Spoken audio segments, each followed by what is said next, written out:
Darling 2 மாறுன ஜின். த்ரிஷா இல்லனா நயன்தாரா திரைப்படத்தை வெளியிட்ட ஸ்டுடியோ கிரீன் நிறுவனம் செம உற்சாகத்துல தலைச்சிட்டு இருக்காங்க. துள்ளுவதோ இளமையை விட படம் ஆபாசமா இருக்கிறதா விமர்சனங்கள் எழுந்தாலும் வசூல்ல சக்கப்போடு போட்டுக்கிட்டு இருக்கு. த்ரிஷா இல்லனா நயன்தாரா இந்த படத்தை அடுத்து ஸ்டுடியோ கிரீன் நிறுவனம் வெளியிட இருக்கும் படம் டார்லிங் 2.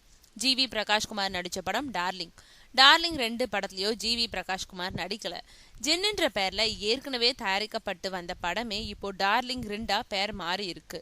ஏற்கனவே ஸ்டுடியோ கிரீன் தயாரிப்புல ஜிவி பிரகாஷ்குமார் நடிச்சு சூப்பர் ஹிட்டான டார்லிங் படத்தோட கதைய மாதிரியே ஜின் படத்தோட கதையும் ஃப்ரெண்ட்ஷிப், ஹாரர், ரொமான்டிக் விஷயங்களை உள்ளடக்குனதா இருக்குதா.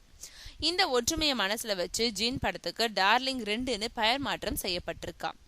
டார்லிங் 2 படத்துல மெட்ராஸ் பட புகழ் கலையரசன் கதாநாயகனா நடிச்சிருக்காரு. இவரோட காளி வெங்கட், அர்ஜுனன், மெட்ராஸ் படத்துல நடிச்ச இன்னொரு நடிகரான ஹரி ஆகியோர் நடிக்கிறாங்க.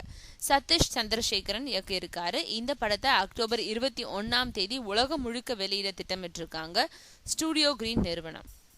இதே தினத்துலதான் விஜய் மில்டன் இயக்கத்துல விக்ரம், சமந்தா நடிச்சிருக்கும் 10 என்றதுக்குள்ள படமும் ரிலீஸ் ஆகுது.